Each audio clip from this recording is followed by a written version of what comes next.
same age of the strata, it contains the same type of the fossils. And another explanation, certain fossils are only found in rock strata of certain ages. Now, the evidence from fossil in strata are very useful. One of the most correct evidences and useful evidences in estimating the age of the earth was the fossils that are found in the strata, and we can put it in order to know exactly the estimated the age of the earth. As you can see, here we have a sedimentary rocks, here we have layers, stratas, here one, this is the oldest, and here we have the youngest. As you can see, we have different fossils in each layer. Here this layer, they have the same type of fossils, here the same type, but these are different from each other. Also, these are different from each other. So the oldest one be in the bottom and the youngest one in the top. Now let's go to geological time scale. This one is very helpful to use this time scale. Scientists used Smith's explanation. So we have two Williams, two scientists.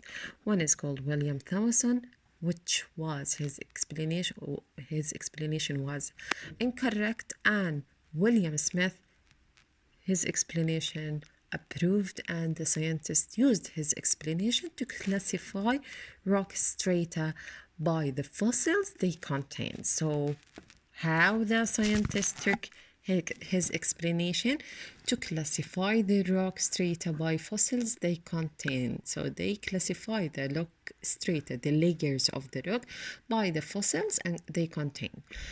By 1850s, they had divided the Earth history into geological time periods. So as you can see here in this time scale, it shows you that we have the scientists divided the Earth history into geological time period here. These are different periods for depends on the fossils that they contain. And as you can see here, we have the index fossil. It means in this period of time, this type of fossil that could found in this strata.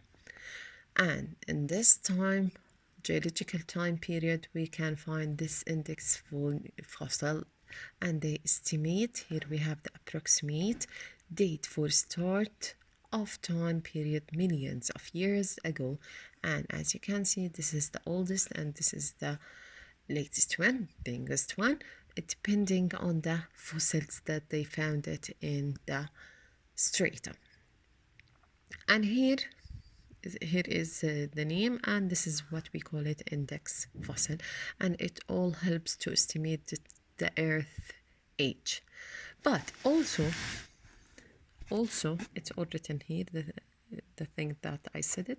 Also, even this evidence from strata and index fossil is useful and working out in order, but simply looking at strata cannot tell us how old they are. So they are very useful to use the strata and the index fossil, but at the same time it cannot tell how old they are. So in the 20th century, scientists used another technique and a new technique to measure the age of the rocks, which is called radiometric dating.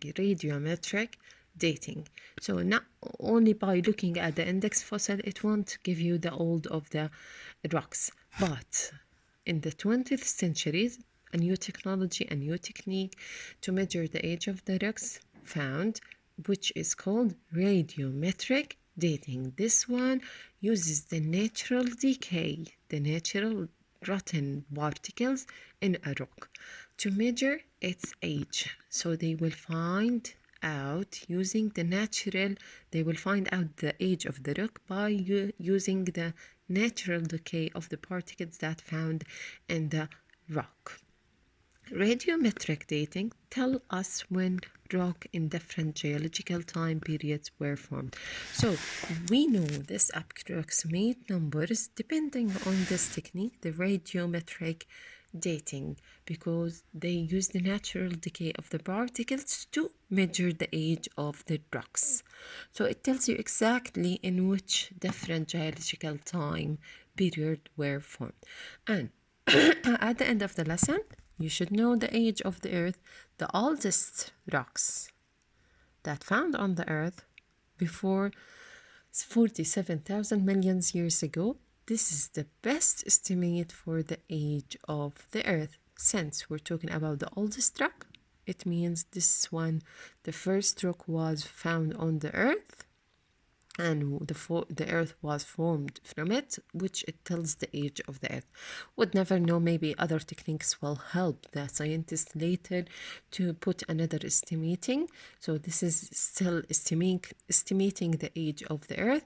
So the best techniques using the radiometric dating, but before that they were depend on the fossils index and each strata. The most important thing that we've learned today to know the meaning of the strata and the scientist who discovered the strata and how his mechanism of working was and his explanation, and to know different geological time period. You're not supposed to memorize the names, and just for knowledge, this geological time periods and their index fossil, but you can tell which one is the oldest and which one is the youngest. And here you have the questions. I need it inshallah on Tuesday. Today is Monday. I need it by Tuesday. Write it in your notebook, please, and send it to me. Thank you for listening. Goodbye.